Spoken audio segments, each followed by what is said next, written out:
Assalamualaikum warahmatullahi wabarakatuh. Salam sehat untuk kita semua. Kali ini kita kembali lagi pada mata kuliah menggambar rekayasa pertemuan keempat. Nah, kali ini kita masuk dengan pembahasan mengenai gambar proyeksi aksonometri. Oke, baik, kita langsung. Nah, ini kita masuk pada pertemuan keempat dengan pembahasan gambar proyeksi aksonometri. Jadi minggu lalu kita sudah belajar apa aja sih jenis-jenis gambar, ada ortografis, aksonometri, dan juga gambar perspektif. Nah, kali ini kita akan membahas mengenai gambar proyeksi aksonometri. Nah, diharapkan setelah mengikuti pembelajaran kali ini, teman-teman dapat menjelaskan ya dan mempresentasikan mengenai gambar proyeksi aksonometri. Nah, kita masuk. Jika kita lihat gambar di sini ada 3 jenis gambar dengan rumah yang sama ya. Ini ada gambar 3 dimensi, 2 dimensi, dan 3 dimensi. Jadi kalau kita ulas lagi pertemuan kemarin bahwa gambar itu ada beberapa jenis, ada 2 dimensi dan 3 dimensi. Yang 2 dimensi itu disebut dengan gambar ortografis. Sedangkan yang 3 dimensi ada gambar perspektif dan gambar proyeksi aksonometris. Jadi kalau teman-teman lihat di sini, mana ya gambar perspektif, ortografis, dan aksonometri. Jadi kalau kita lihat gambar yang pertama itu adalah gambar 3 dimensi, tetapi tidak berskala dan gambarnya juga tidak berdimensi. Ukurannya yang depan kalau kita lihat di sini panjang, tapi kalau semakin menjauh ukurannya makin mengecil sehingga tidak terukur. Jadi gambarnya perspektif itu adalah tidak terukur ya, gambar yang pertama. Lalu yang kedua, 2 dimensi, jadi hanya tampak depannya. Kalau gambar 2 dimensi berarti jelas ya gambar tersebut jenisnya adalah jenis gambar ortografis. Sedangkan yang paling kanan itu adalah gambar 3 dimensi di mana gambar tersebut terukur. Jadi panjang, tinggi bagian depan dan tinggi bagian belakang sama ukurannya, bisa terukur dimensinya berapa meter, berapa sentimeter. Nah, ini adalah disebut gambar aksonometri. Nah, jadi ini perspektif, dia tidak berskala, tidak terukur, jadi hanya tampak perspektif 3 dimensi. Terlihat oleh tangkapan mata itu adalah perspektif, sedangkan ortografis dia 2 dimensi. Nah, ada juga gambar 3 dimensi, berskala dan berdimensi. Itu namanya adalah proyeksi aksonometri gitu. Lalu hari ini kita akan mempelajari proyeksi aksonometri. Nah, apa itu proyeksi aksonometri? Jadi dengan gambar aksonometri kita bisa menggambarkan gambar 3 dimensi, berskala, dan juga berdimensi. Jadi kalau kita lihat, aksonometri itu adalah gambar proyektif yang dibuat dengan sudut pandang tertentu. Jadi bisa dilihat dari sudut pandang pada derajat tertentu gitu. Seperti itu. Sedangkan kalau perspektif, kalau kita lihat di sini, kalau perspektif itu berdasarkan sudut pandang kamera atau sudut pandang kita. Jadi kalau kita melihat suatu benda itu adalah wujudnya berupa wujud perspektif. Makin jauh, makin kecil, makin dekat, makin besar. Seperti itu. Berbeda dengan aksonometri. Kalau aksonometri dilihat dari sudut pandang tertentu. Nah, ciri gambar aksonometri. Di sini ada cirinya. Yang pertama, garis yang dalam kenyataan memang sejajar tetap digambar sejajar. Jadi misalnya ini adalah dasar lantai 1 ya, dan dasar lantai 2. Jadi ada lantai 1, lantai 2, dan atapnya. Pasti kalau kita lihat dalam wujud nyata itu kan sejajar. Nah, ini kita buat sejajar juga. Lantai 1 sejajar dengan lantai 2, sejajar dengan lantai 3. Jadi apa yang nampak sejajar digambar dengan sejajar pula. Berbeda dengan gambar perspektif ya. Ini perspektif lantai 1 dan lantai 2 tidak sejajar. Karena makin lama gambarnya makin mengecil. Nah, ini bukan gambar aksonometri tapi perspektif. Kalau aksonometri itu sejajar lantai 1 dengan lantai 2 dengan atapnya itu adalah sejajar. Seperti itu.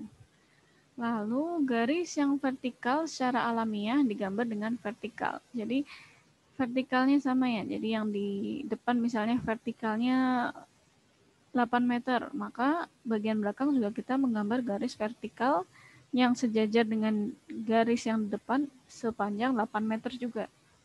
Lalu di sisi kanan 8 meter juga. Jadi sama ukurannya. Nah, ini adalah ciri gambar aksonometri. Jadi dia setiap garis yang memang sejajar digambar sejajar, yang vertikal juga digambar vertikal dengan dimensi yang sama. Nah, seperti itu.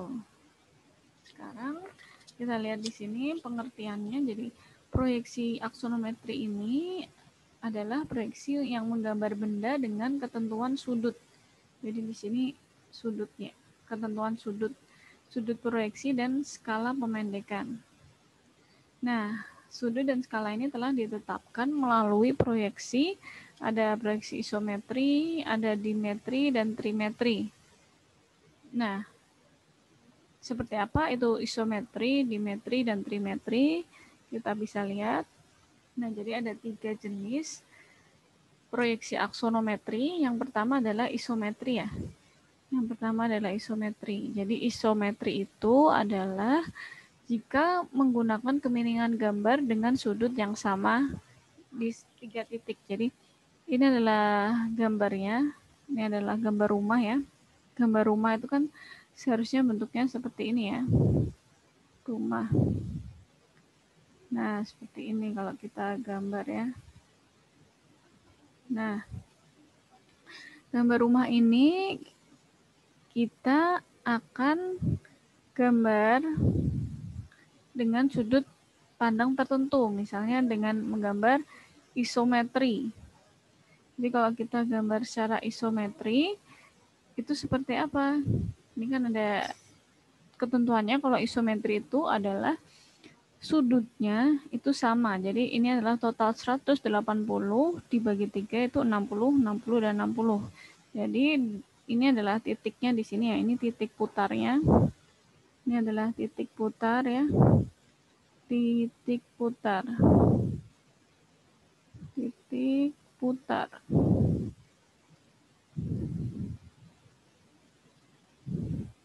Ini adalah titik putar. Nah, ini titik putar di sini. Ketika kita buat garis lurus di sini derajat, titik ini kita rotate ya. Rotate itu diputar sehingga menghasilkan gambar seperti ini.